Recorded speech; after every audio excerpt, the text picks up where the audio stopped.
Good morning my friends and audience, সবাইকে সুপ্রভাত।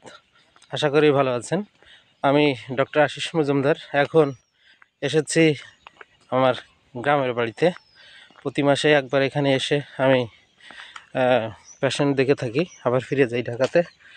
তো বাই দ্য ওয়ে, আজকে একটা কঠিন প্রশ্নের উত্তর দিব।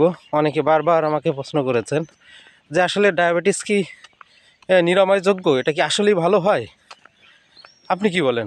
তো দেখুন, আজ সেরকম একটা কথা বলবো। সেটা কি, যে ডায়াবেটিস আসলে জিনিসটা হচ্ছে আপনি অনিয়ন্ত্রিত জীবনযাপন করছেন এবং তার ইফেক্ট হচ্ছে ডায়াবেটিস।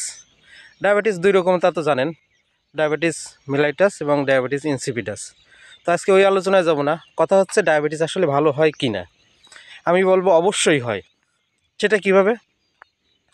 আপনি সারা জীবন যে অনিয়ম করেছেন, আপনি গুনে গুনে 3টা মাস সেই অনিয়মগুলোর শাস্তি হিসেবে কঠোর নিয়ম পালন করতে হবে, তাহলে দেখবেন ডায়াবেটিস শেষ। সেটা কীরকম শেষ বলতে মানুষ অনেকে হয়তো হাসছেন যে আসলে এটা জীবনেও কোনো দিন সম্ভব না, খালি বললেই হবে। আমি আপনাকে বলি, শুনুন। আপনি 3টি মাস, কি বললাম, মাত্র 3টি মাস ভাত, রুটি, ফল, দুধ, চিনি, ভাত, রুটি, ফল, দুধ, চিনি, এই 5টি উপাদান আপনি বন্ধ রাখবেন। এখন প্রশ্ন হচ্ছে আপনি তাহলে কি খেয়ে বাঁচবেন? হ্যাঁ, মানুষের রোগ হয় 2টি লেভেলে, একটা হচ্ছে ফিজিক্যাল লেভেলে, একটা মেন্টাল লেভেলে।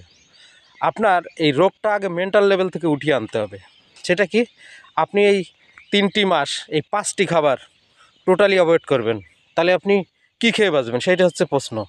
হ্যাঁ, আপনি শুধু সবজির উপরে ডিপেন্ড করবেন। সবজি, ডিম, মাছ, মাংস সবই খেতে পারবেন, কিন্তু ডিম, মাছ, মাংস যেগুলো, এগুলো খাবেন একদম সীমিত।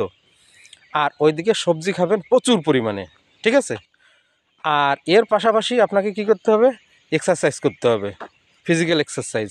ঘাম ঝরাতে হবে, প্রতিদিন ঘাম ঝরাবেন এবং নিয়মিত খালি পায়ে ঘাসে হাঁটবেন, তারপরে রোদে যাবেন, তারপরে টেনশনমুক্ত লাইফ লিড করার চেষ্টা করবেন, তারপর ভালো কাজ করবেন, তারপরে ধর্মীয় কাজ করবেন। দেখবেন আপনি একেবারে ভিতর থেকে আস্তে আস্তে আপনার সব কিছু ফিল্টার হয়ে আসছে।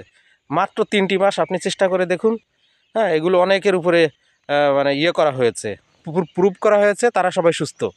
এবং আপনি ভাবতে পারেন যে ভাত না খেয়ে কীভাবে একটা মানুষ বাঁচতে পারে। এটাই বলছি যে আপনার মাইন্ডটাকে সেট করুন। ভাত ছাড়া মানুষ অবশ্যই বাঁচে। এগুলো অনেকবার, অনেক জায়গায়, অনেক ক্ষেত্রে এগুলোর প্রমাণ করা হয়েছে। তো সবাই ভালো থাকবেন। এর পরের স্টেপ কী করতে হবে? আর কিছু না করলেই হবে, কিন্তু তারপরেও অনেকের প্রশ্ন অনেক রকম আসে, তো আমি সেই প্রশ্নগুলোর উত্তর আমি অবশ্যই দিব, ঠিক আছে? আজ থেকে আপনার মানে এটা মানে মেন্টালি আপনি আগে স্ট্রং, মানে কনফিডেন্স নিয়ে আসেন যে হ্যাঁ, আমাকে দ্বারা হবে। 1 সপ্তাহ ভাত না খেলে আপনি হয়ে যাবেন না। আপনি সবজি খাবেন এবং যে চীনাবাদাম আছে, এই চীনাবাদামগুলো ভেজে রাখবেন। দেশীয় যে বাদামগুলো আছে, ক্ষুধা পেলে ওখান থেকে 1 মুঠ বাদাম খেয়ে নেবেন। আর এর পাশাপাশি প্রত্যেক দিন সকালে একবার 1 ঘন্টা করে ফিজিক্যাল এক্সারসাইজ করবেন। তারপর এর ফলাফল কি হয় আমাকে বলবেন, ঠিক আছে? তো সবাই ভালো থাকুন, সবার সবসময় মঙ্গল কামনা করি। তো সাথে থাকবেন, পাশে থাকবেন। Thank you very much. শুভ সকাল।